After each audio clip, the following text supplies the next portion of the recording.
Mr. Donovan, we need a word. About what? I'm not sure what you need from me. Patrick Sean Donovan ran this call center for 11 years without a single serious question asked about his payroll. 14 employees on his roster never picked up a phone, not once. By the time investigators figured that out, $6 million was already gone. Phantom employees with 3 November here's $4.6 million in fraudulent. 14 employee IDs were combined to 87,000 hours of training since taking recorded calls. I genuinely do not remember creating anything like that. I'm not going to say I did something I don't. He would not get the chance to walk out of that lobby on his own terms. Within 72 hours, federal agents would seize his county laptop, his personal phone, and 11 years of administrative override logs from a workforce management system he had treated as his own private bank. 14 names, 6 years, approximately 87,000 hours of logged training and system testing. Not one phone call ever answered. 3 contracting cities had been paying his county for the labor of employees who had never existed. By the end of the federal investigation, Patrick Donovan would owe $4.6 million in restitution and report to FCI Devens to begin a 9-year sentence. The number you just heard, sit with that for a second. $4.6 million routed through a municipal call center over 6 years, approved by the one man whose job was to watch the workforce. If that scale gets your attention, drop the word 14 in the comments and tell me what you would do with that kind of authority over a payroll. Subscribe if you are new here. We cover the people who run the systems you trust, and the systems do not always catch them in time. Patrick Sean Donovan was born in Worcester, Massachusetts in the spring of 1969, the second of 4 children in a working-class Irish Catholic family. His father, Sean Donovan, owned a small hardware store on Park Avenue that had been in the family for 2 generations. His mother, Maureen Donovan, worked as a part-time school secretary at St. Peter Marian Central Catholic. The Donovans were not poor, and they were not comfortable. They were the kind of family that paid every bill the day it arrived and kept a careful handwritten ledger taped to the side of the refrigerator.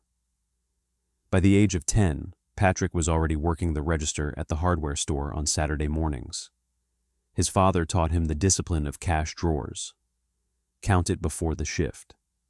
Count it after the shift. Note the difference. Investigate the difference.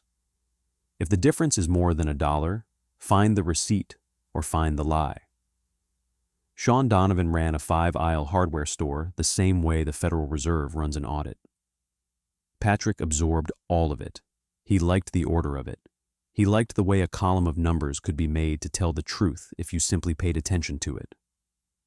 He attended St. Peter Marian for high school, where his report cards described him as responsible, detail-oriented, and naturally inclined toward administrative work. He played junior varsity baseball without distinction. He sang second tenor in the school choir for 1 season and then quit. He worked summers for the Worcester Department of Public Works as a seasonal hire, mowing the town green, painting curbs, hauling brush, and, at age 17, helping the payroll office sort through hundreds of handwritten time cards every 2 weeks. It was his first exposure to a municipal payroll system. He found it deeply satisfying. He told his mother that summer that he had figured out what he wanted to do for a living. He enrolled at Worcester State University in 1987, where he majored in public administration and graduated in the middle of his class in 1991. He took a job almost immediately as a junior payroll clerk in the City of Worcester's finance department, starting at $23,400 a year. His first performance review described him as extremely conscientious, with a strong feel for reconciliation work and a habit of catching errors his superiors had missed. His second review used the same language. His third review, the one that got him promoted to senior clerk, added a single new line. Quote, "Patrick has a future in this department if he wants one." He met Catherine Mary Brennan at a Worcester City Employee Summer Softball League in 1993. She was a dental hygienist working out of a practice in Shrewsbury. They married in the summer of 1995 at St. Stephen's in Worcester, honeymooned at a rented cabin on Sebago Lake in Maine, and bought a small ranch house in Auburn the following year for $112,000. They had 2 sons, Sean Jr., named for Patrick's father, in 1998, Michael, named for no one in particular, in 2001. Catherine continued to work part-time. Patrick continued to climb the municipal pay scale, a senior payroll analyst position with Worcester County in 2000, a payroll supervisor role with the Crestmore County government in 2003. Crestmore County sits in north-central Massachusetts and serves a population of approximately 410,000 people across roughly 30 municipalities. Patrick Donovan arrived in the county personnel office at the age of 34, with 12 years of clean payroll experience and an unbroken reputation for precision. His evaluations from those years used the same language his high school teachers had used: responsible, detail-oriented, naturally inclined toward administrative work. In 2008, when the county opened a consolidated 311 Constituent Services call center to absorb the non-emergency intake functions of the county itself and 3 contracting smaller cities, Patrick Donovan was named its first deputy director. In 2014, when the founding director retired, Patrick was promoted into the corner office. He was 45 years old. He had a wife, 2 boys in middle school, a mortgage with 12 years left on it, a 14-year-old Ford Taurus in the driveway, and a salary of $96,400 a year. By every external measure, he had succeeded at exactly the kind of life Sean Donovan had wanted his son to build. For a while, that life was the life he was actually living. To understand what Patrick Donovan did, you have to understand what the Crestmore County 311 Constituent Services Center actually was. A 311 line is the phone number you dial when something in your city is not working, but is not an emergency. The street light on the corner has been dark for 3 weeks. The garbage truck skipped your block on Thursday. There is an abandoned shopping cart in the middle of the cul-de-sac. A neighbor is running a leaf blower at 5 in the morning. The pothole on Elm Street has eaten 3 tires this month. You do not call 911. You call 311. A municipal representative picks up. They take down your address, your complaint, and a brief description, and they convert that into a work order that goes to whichever city department actually owns the problem. The work order generates a ticket number. The ticket number gets a status. And somewhere down the line, a public works crew or a code enforcement officer or a sanitation supervisor either fixes the problem or marks it closed. It is the most ordinary piece of municipal infrastructure in the country. It is also a billing model. The Crestmore County 311 Center was not only a county service, it was a multi-jurisdictional operation. Crestmore County itself was one customer.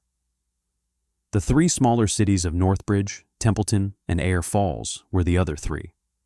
They had all signed an intermunicipal service agreement in 2008 that allowed them to outsource their own 311 functions to the county center rather than build their own. In exchange, each of the 3 cities paid the county on a per-FTE-hour basis. The math was simple. The county tracked the actual representative hours worked by the call center workforce. It applied a per-hour rate that included loaded labor costs and a fixed operations overhead. It billed the 3 cities monthly, in proportion to their share of the call volume. The center ran 24 hours a day, 7 days a week.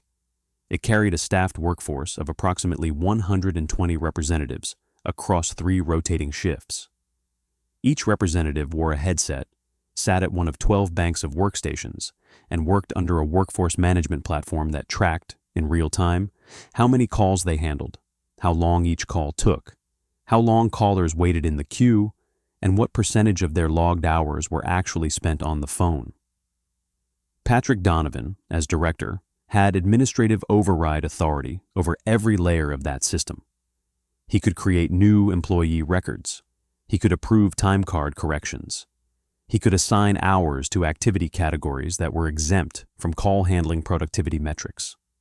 He could approve the monthly invoices that went out to Northbridge, Templeton, and Air Falls. He signed every monthly billing summary personally.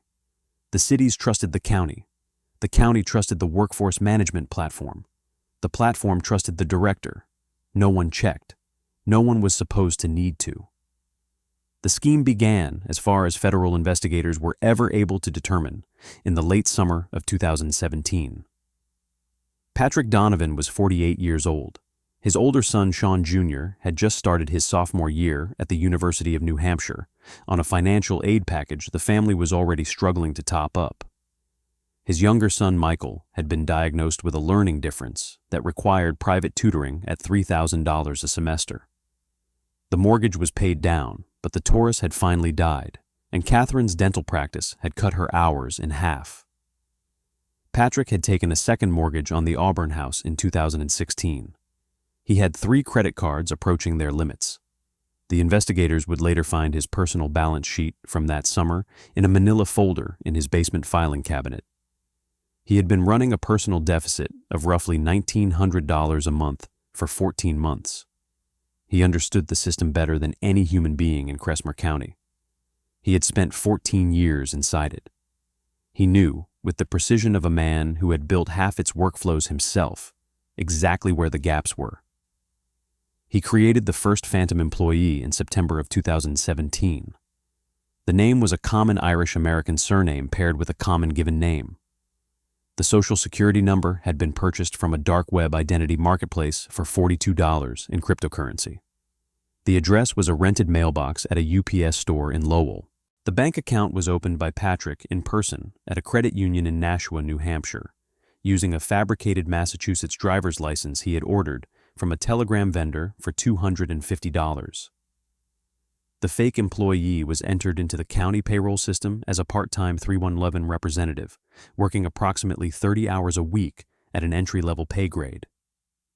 In the workforce management platform, the new representative needed hours. Hours were where the money was.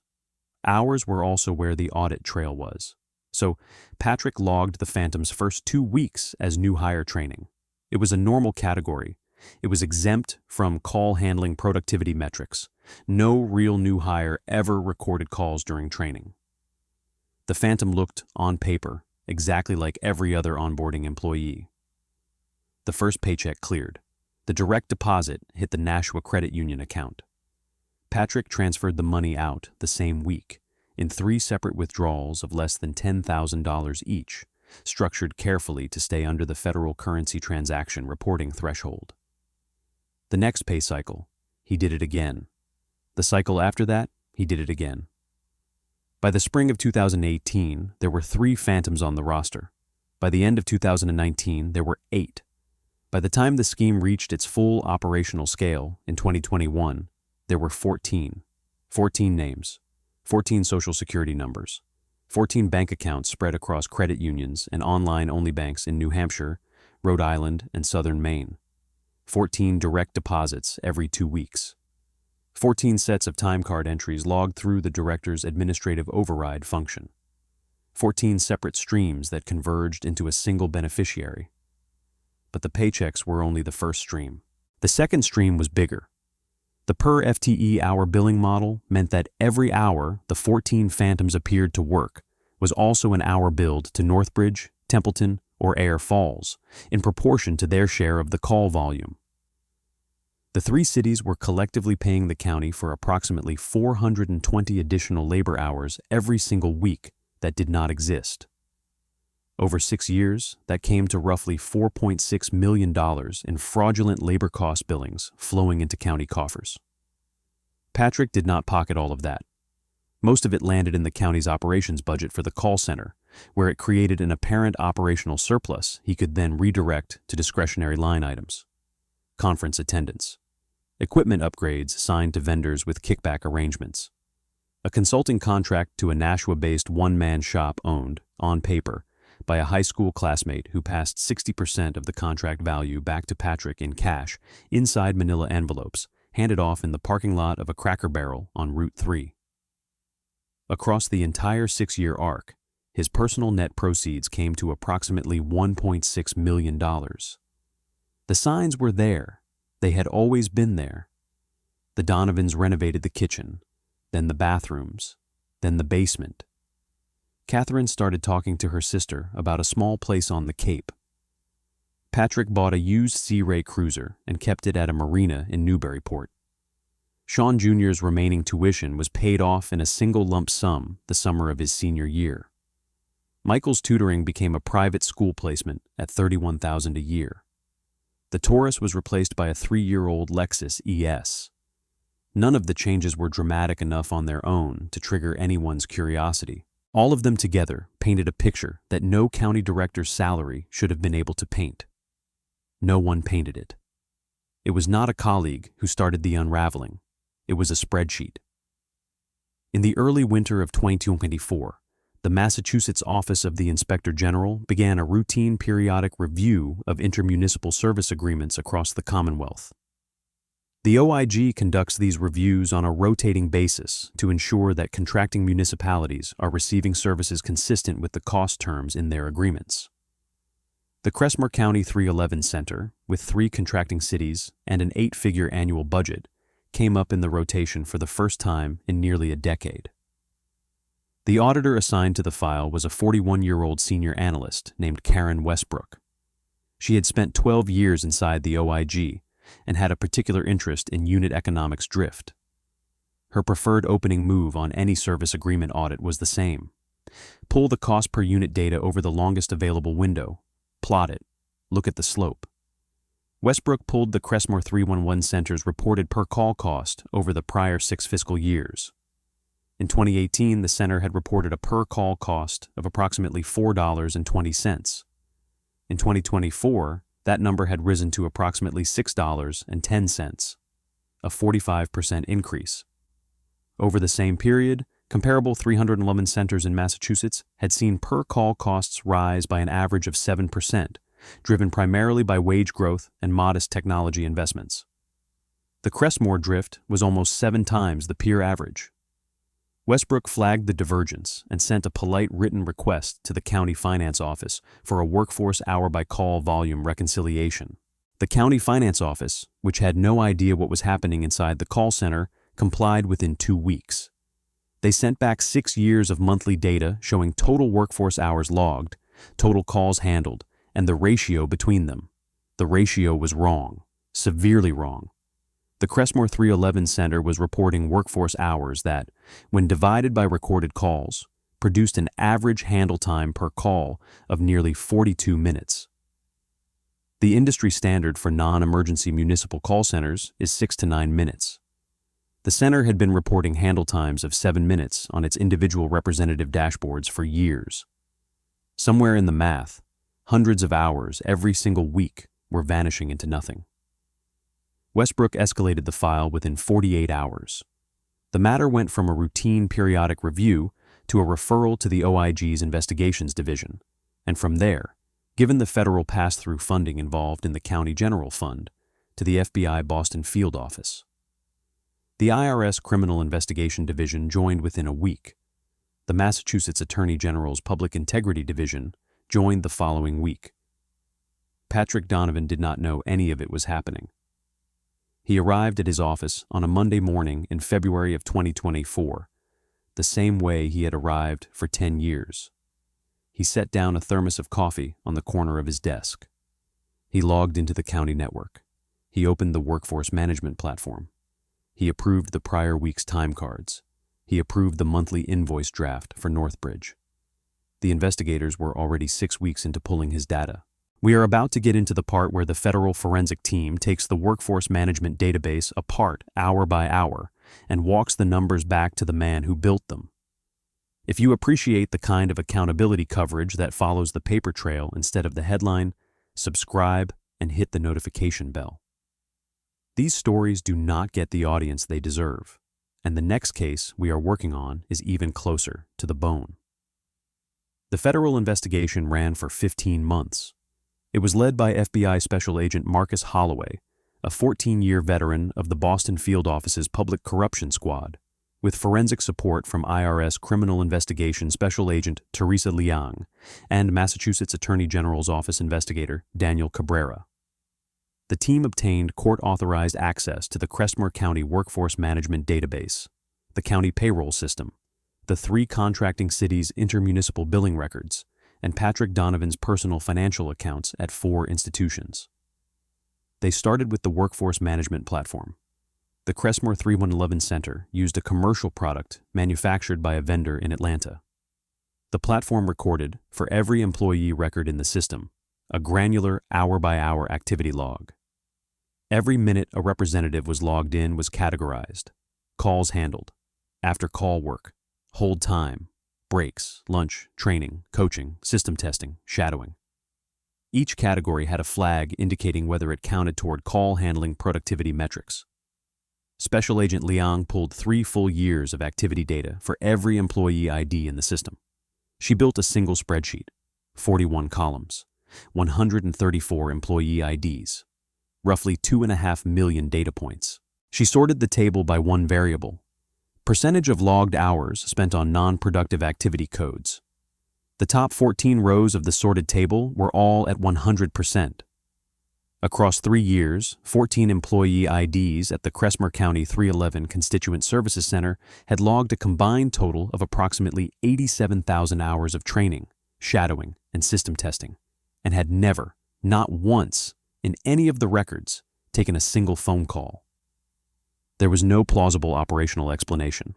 There is no real 311 representative in any call center in the country who logs 100% training and system testing for years on end. The category exists for the first 2 weeks of a new hire's onboarding. It exists for occasional refresher modules.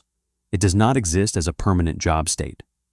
The 14 rows of the spreadsheet were not employees. They were ghosts. The forensic team pulled the payroll records for those 14 IDs. Every name resolved to a bank account. Every bank account resolved, through a chain of intermediate transfers, to accounts controlled by Patrick Donovan. The Social Security numbers, when run through Social Security Administration databases, returned matches to people who had been dead for periods ranging from 4 to 19 years, or, in 3 cases, to living people who had reported their identities stolen years earlier and had no idea their numbers were on a Massachusetts county payroll roster. The investigators executed a search warrant on Patrick Donovan's Auburn home on the morning of June 4, 2024. They seized 2 laptops, a desktop computer, 3 external hard drives, a banker's box of paper records from the basement, and the Sea Ray Cruiser's registration documents from a filing cabinet in the den. On Patrick's personal laptop, in an Excel file titled simply ops.xlsx, they found a spreadsheet that tracked, in his own hand, the 14 phantom identities, the bank accounts they fed, the rough cumulative net proceeds per identity, and a column labeled risk with values ranging from low to watch. The watch entries had small notes next to them. One read simply, in Patrick's typing, Audit Cycle 2025, Refresh Handle Category Mix. He had been planning for an audit. He had been planning to disguise the metrics differently before the next internal review cycle. He had simply assumed the audit would come from inside the county on a schedule he could anticipate. He had not planned for Karen Westbrook. Federal agents arrested Patrick Donovan in the lobby of the Crestmore County Administrative Building at 8:47 on the morning of June 4, 2024. He had just walked through the security turnstile and was waiting for the elevator with his thermos in one hand and a folded copy of the Boston Globe under his arm. He was wearing the same Navy suit he had worn to budget hearings for years. Special Agent Holloway approached him with 2 agents flanking and a county sheriff's deputy positioned at the elevator door. He identified himself, identified the warrant, and asked Patrick to set down the thermos and the newspaper. Patrick set them down on the lobby floor without saying anything. The exchange, captured on the lobby's overhead camera and on Holloway's body-worn camera, ran roughly as follows. Mr. Donovan, we have a federal arrest warrant. The charges are listed on the document I am handing you now.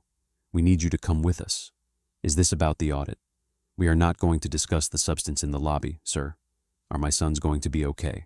Your family is not part of any criminal exposure that I am aware of. Catherine does not know any of this.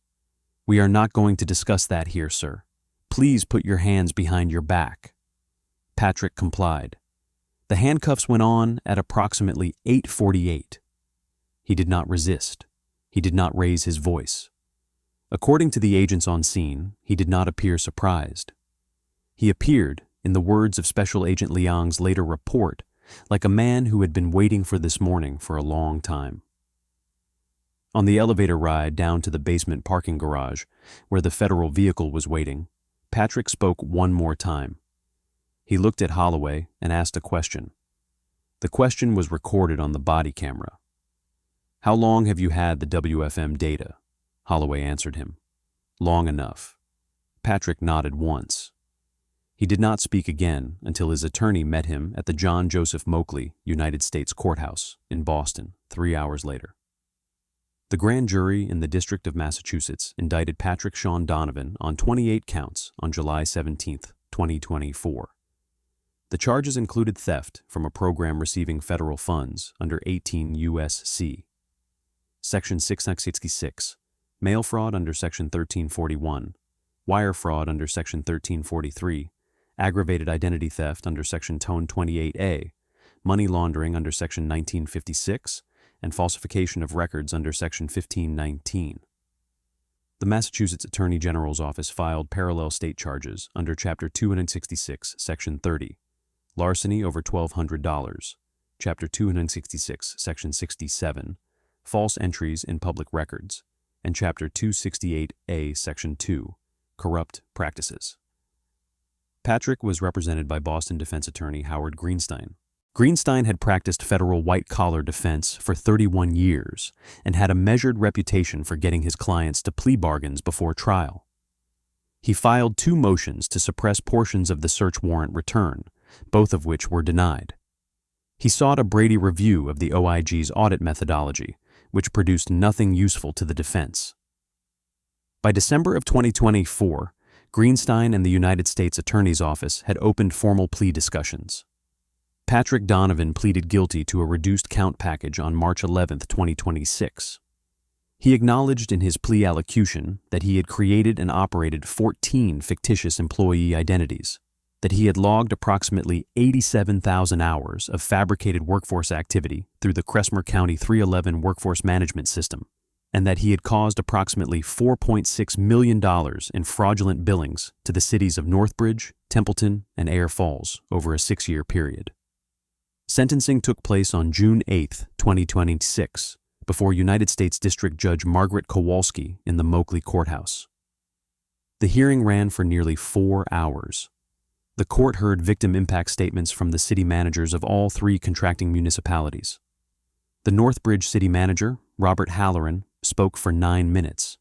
He described the city's hiring freeze in 2022, the deferred maintenance on 3 elementary school roofs, the postponement of a sidewalk accessibility upgrade program, and the 18% rate increase the city had imposed on residential water and sewer bills to keep the general fund balanced.